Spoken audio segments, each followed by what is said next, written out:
warahmatullahi wabarakatuh. Apa kabar saudaraku semua? Semoga selalu dalam lindungan Allah Subhanahu wa Ta'ala. Alhamdulillah, hari ini Kamis, wirid mingguan di Masjid Sabilul Amilin.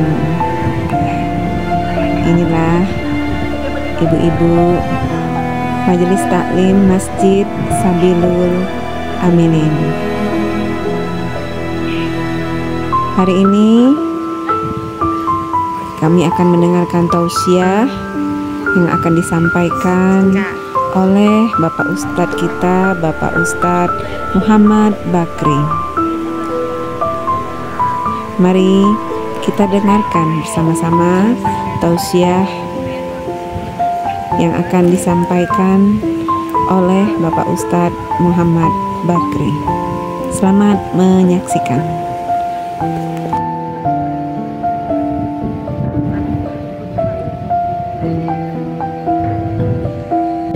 Untuk itu kepada Bapak Ustadz kami persilakan. Wabillahi taufiq wal hidayah. Wassalamualaikum warahmatullahi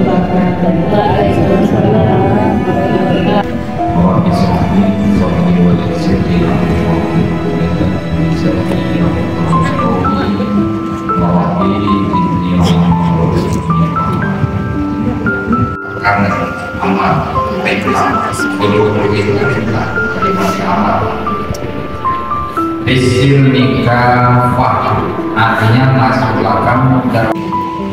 Jadi Syekh Hasan Al-Banna ini membuat karakteristik atau sifat karakteristik. Dia mengumpul beberapa sifat manusia dibuat dalam suatu tulisan yang singkat. Maka menghasilkan yang pertama itu karakter manusia yang pertama sebagai kepribadian muslimnya disebut oleh beliau dengan sebutan Salimuddin atau disebut oleh beliau dengan sebutan yaitu Salimul Aqidah atau Salimuddin. Apa itu Salimul Aqidah? Salim itu kalau ketika masuk kalimat akidah bisa diartikan selamat, bisa diartikan lurus, bisa diartikan yaitu selain lurus, bisa diartikan dia bersih, atau diartikan dia yang kuat, akidah yang kuat. Kemudian juga bisa diartikan dengan tidak ada perhitungan, tak pandai dia ini dikerjakan, palanya sekian, ini dikerjakan, pala sekian, tak. Dia tak ikhlas. Maka dari para sahabat Nabi dalam riwayat kata Imam Ghazali dalam kitabnya Bidayatul Hidayah itu ada yang membaca tasbih para sahabat itu satu hari satu malam 12.000 kali diulang kalimat tasbih. Kalau pernah jumpa orang tarikat, kalau paling tidak wanita kampung itu banyak orang tarikat. Kalau di rumah ini di ujung-ujung kota rumah ini ada tarikat. Di Bagan Besar ada orang tarikat. Di Sungai Sembilan ada orang tarikat. Pokoknya di ujung-ujung lah. Dan mereka ini pada umumnya kalau betul ahli tarikat, mereka jarang berbicara. Jangan berbicara. Ya, bukan mereka nggak mau bicara. Kalau mau bicara, bicara. Cuma sekali-sekali. Kenapa? Karena mereka itu lagi melepaskan zikir yang telah dianjurkan oleh guru. Misalnya siang bulan, kamu harus menyelesaikan satu hari 15.000. Ini zikirnya. Orang tarikat Naksabandiyah. Kami tarikat Naksabandiyah. Ibu-ibu yang dimuliakan oleh Allah. Jadi Salimul Aqidah itu mereka betul-betul menjalankan akidah ini tanpa ada imbalan, menaruhkan suatu imbalan. Ini yang pertama. Betul-betul mereka lakukan. Yang kedua, ibu-ibu yang dimuliakan oleh Allah Subhanahu wa Ta'ala, Di dalam iftitah kita senantiasa membaca inna sholati wa nusuki wa mahyaya wa mamati billahi rabbil alamin. Ini tidak pernah kita berpikir kalimat ini adalah pengakuan. Tak pernah kita pikir. Kita baca udah habis gitu aja. Tapi ketika kita kaji, kita telah kalimat ini luar biasa. Mana luar biasa? Inna sholati, kita ulang, inna sholati wa nusuki wa mahyaya wa mamati, dikunci dengan lillahi rabbil alamin. Semuanya di depannya ada waw. Waw itu namanya bahasa waw atau iya. Waw atau hati nikul. Mananya apa? Dari sholat sampai wa mamati itu semua diserahkan kepada Allah. Kita persembahkan kepada Allah. Kalau kita potong begini, inna sholati lillahi ta'ala wa nusuki lillahi ta'ala wa mahyaya lillahi ta'ala wa mamati lillahi ta'ala. Kalau kita jadikan satu, jadi maknanya dalam kehidupan apa? Sesungguhnya sholat itu persembahkan untuk Allah. Kalau sudah sholat itu persembahkan untuk Allah, kerjakan dengan benar. Jangan asal menyelesaikan kewajiban. Itu menyolatkannya. Itu pertolongan terakhir. Dan itu adalah di bumi nanti itu bisa tolong, itu urusan dia dengan Allah, urusan dia dengan Allah. Paling-paling nanti kita tolong sedikit dengan baca Al-Quran, bacakan tahlilan, kita baca doa. Tapi sepenuhnya kita tidak bisa menolong karena itu tanggung jawab masing-masing. Sekarang ketika kita masih ada kesempatan untuk menolongnya, untuk mendapatkan rahmat dari Allah, apa yang menghalangi kita tidak berdiri di depan untuk menyolatkan? Ada lebih baik kalau kita nongkrong lagi duduk sambil merokok. Saya bilang oleh bapak-bapak sambil bercerita di belakang luar masjid, sementara yang menyolatkan hanya belasan orang. Jadi ibu-ibu yang dimuliakan oleh Allah, ingatlah ketika kita malas nanti menyolatkan orang, Allah juga tidak akan gerakkan hati orang untuk ikut menyolatkan ini. Itu kata Nabi Muslim karena seperti ini. Ketika kita rajin mengurus orang, Allah akan gerakkan hati orang lain untuk ikut mengurus kita. Maka dari itu dalam kehidupan bermasyarakat itu, siapa yang rajin bermasyarakat ketika ada musibah di rumah dia ini, insya Allah orang akan berubah. Kenapa? Bukan karena mereka sekali, Allah berubah. Hati manusia itu gerakkan oleh Allah. Yang kedua, setelah inna sholati, sesungguhnya aku persembahkan sholatku untukmu ya Allah. Kita kerjakanlah sholatku yang benar, janganlah sholat kerja aja.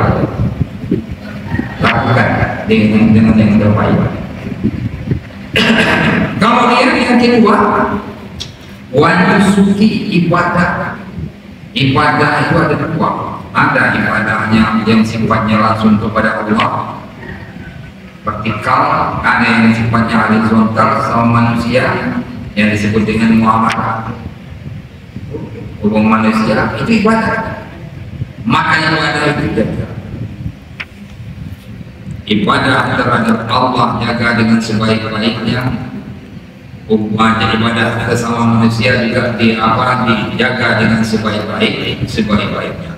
Itu yang disebut dengan wanusuki. Kenapa? Karena seluruhnya itu akan kita persembahkan kepada Allah. Jangan kita persembahkan yang tidak baik kepada Allah. Karena dia menciptakan kita, karena dia memberi kita nikmat dalam kehidupan. Itu yang kedua. Yang ketiga, ibu-ibu yang dimuliakan oleh Allah, wa mahyaya, kehidupan. Hidup ini, kata kita bilang kepada Allah, wa mahyaya lillahi rabbil alamin, dipersembahkan kehidupan itu kepada Tuhan yang Maha Rabbil sekalian, Tuhan sekalian alam. Dan ketika kita persembahkan hidup kita ini kepada Allah, dan ketika kita itu berbuatlah kebaikan. Jangan dalam hidup ini suka buat keburukan. Maka kamu kepada amal yang kamu lakukan, dan jangan takut pada dosa yang kamu kerjakan. Karena apa? Karena kamu masuk surga itu lantaran Allah itu, masuk neraka itu lantaran Allah murka. Ketika Allah tidak murka, kamu tidak akan masuk neraka, dan ketika Allah yang tidak ridho, kamu tidak akan masuk surga. Itu ibu-ibu yang dimuliakan oleh Allah. Ini sebetulnya motivasi. Ya, apa kata Imam Al-Ghazali dalam kitab Bidayah? Imam Al-Ghazali mengatakan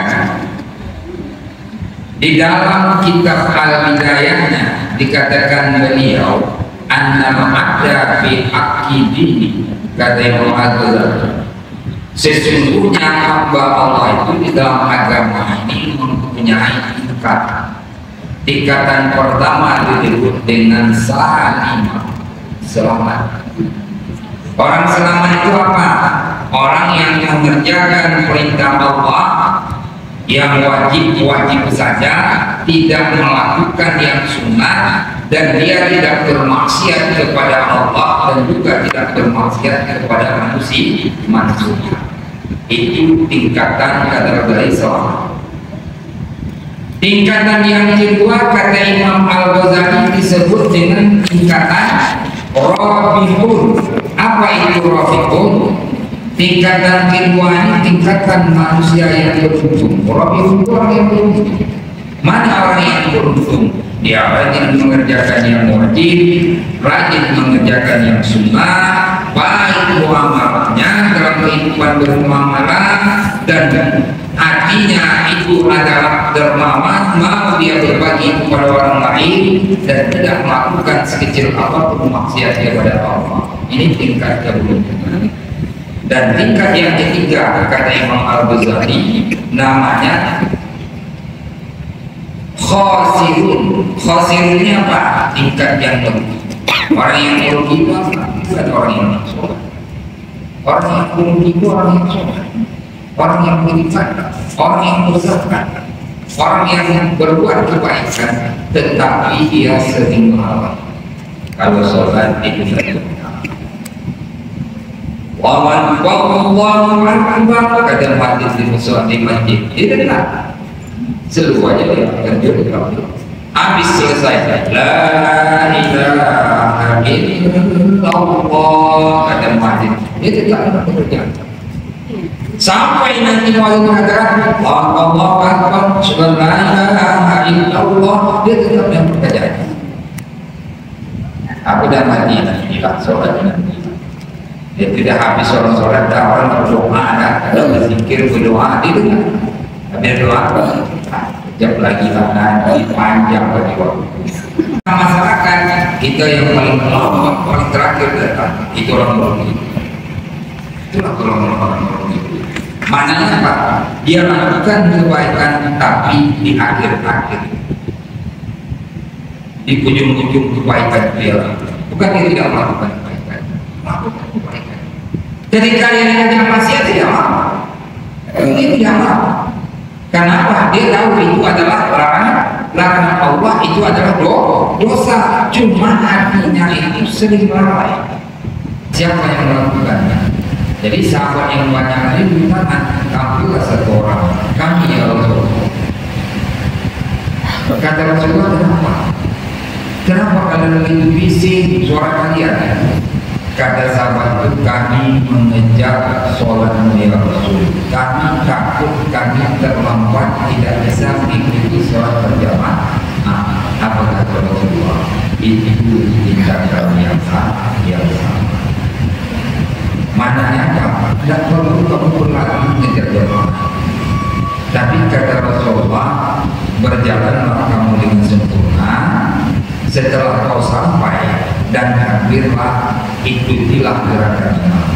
Yang mana kurangnya nanti setelah imam salam kau sempurnakan. berdirilah dan sempurna, nggak berkurang. Ini Imam Bukhari, ini hadis.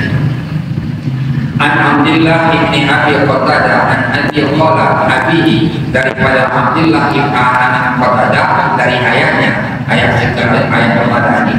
Qala wa inna nahnu nusalli ma'an Nabi sallallahu alaihi wasallam isami'a jalabata rijalin falamma shalla qala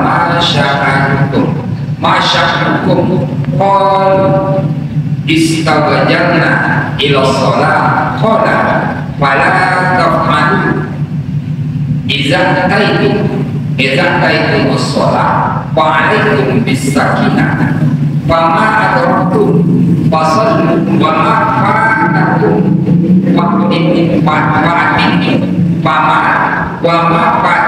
fa'atim. Ini hadis dari Abdullah ibni Qatadah dari ayahnya. Beliau mendengar suara gaduh orang-orang, maka setelah selesai sholat beliau bertanya, ada apa dengan kalian? Mereka menjawab, kami tergesa-gesa mendatang sholat ya Rasulullah. Lalu Rasulullah menjawab, janganlah kalian berbuat seperti itu. Jika kalian datang untuk melaksanakan sholat, maka datanglah dengan tenang. Apa yang kalian dapat dari sholat, maka ikutilah. Dan apa yang kalian tinggal, maka sempurnakan. Tapi benar, ini coba bagaimana kejarnya berlari sampai tahun baru nafas.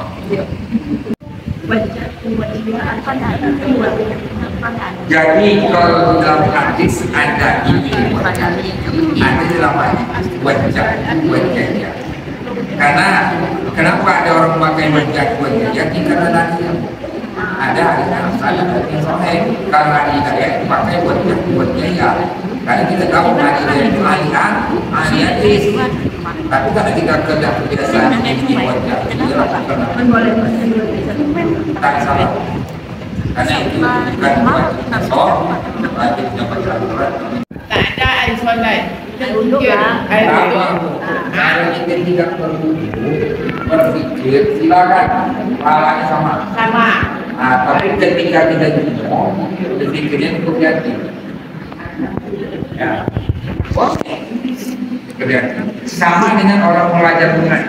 Saya pernah ditegur, Pak Ustaz, ibu-ibu, saya tahu ini kalau dia kalau dia mengajar, kita tahu berapa. Itu apa? Dibolehkan. Tapi Pak, ya. Kami membersihkannya, mau kami matangkan, mau dibaca gitu kan? Iya, Al-Quran itu tidak boleh dibakar, itu aja diletakkan di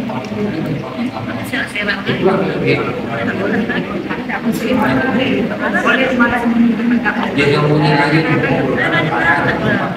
tidak boleh bakar dong. Maka simpatannya harus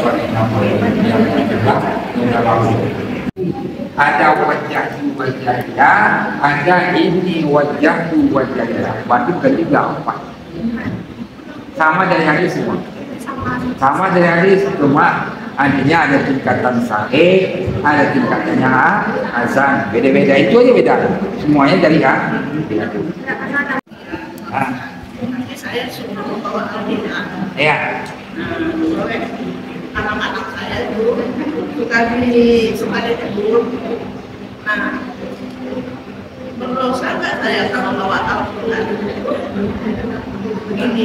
Jalan tas, dia terbungkus kan? Ya. Tak apa-apa. Kalau bilang terbungkus itu tak apa-apa, tapi nanti jangan sempat dikejar orang. Pakai belangkai itu aja, jaga itu aja. Kalau terletak sini setiap pakai itu tak masalah. Terus kalau itu Pak? Lapis ini apa? Ini nama ini ada Al-Quran. Kalau saya ini 4 Al-Quran dalam. Tapi ini berlapis-lapis. Apa yang berlapis? Aplikasinya membungkusnya berlapis-lapis. Karena waktu itu WC itu atas ini. Letak luar itu curi. Masuk aja. Kalau turun mandi Tidak, itu yang jadi masalah. Kita Pokoknya masih kita muliakan, kita sampang selempang ini tidak apa-apa. Nah kalau telangkah tak apa, sengaja dilangkah tak apa, tak apa. Alhamdulillah selesai tausiah dan tanya jawab yang sangat antusias oleh ibu-ibu Majelis Taklim Masjid Sabilul Amilin. Dilanjutkan dengan menjenguk salah seorang imam kami, Bapak Asril Aim, yang baru saja selesai melakukan operasi mata. Syafakillah kepada Pak Imam Asril Aim, semoga segera sembuh dan bisa berkumpul lagi bersama jemaah Masjid Sabilul Amilin.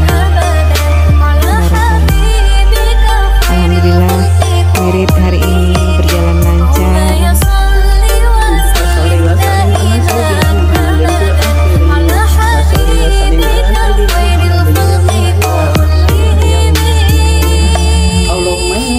Keselamatan ya Allah, keselamatan fitnah dunia wal akhirah ya Allah.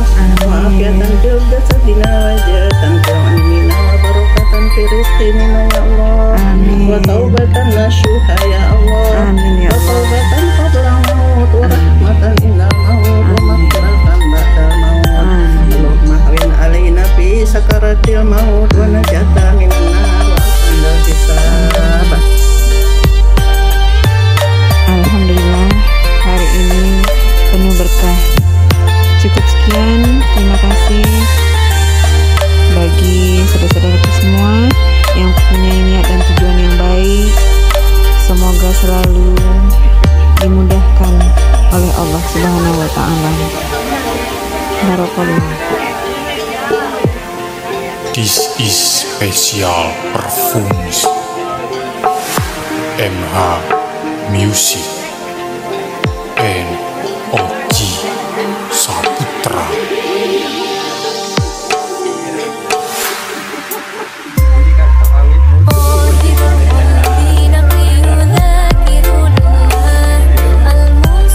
Barakallah ibu-ibu Majelis Taklim Masjid Sabilul Amilin. Semoga selalu istiqomah. Manji, mantap jiwa. Oke, wassalamualaikum warahmatullahi wabarakatuh. Kita berjumpa lagi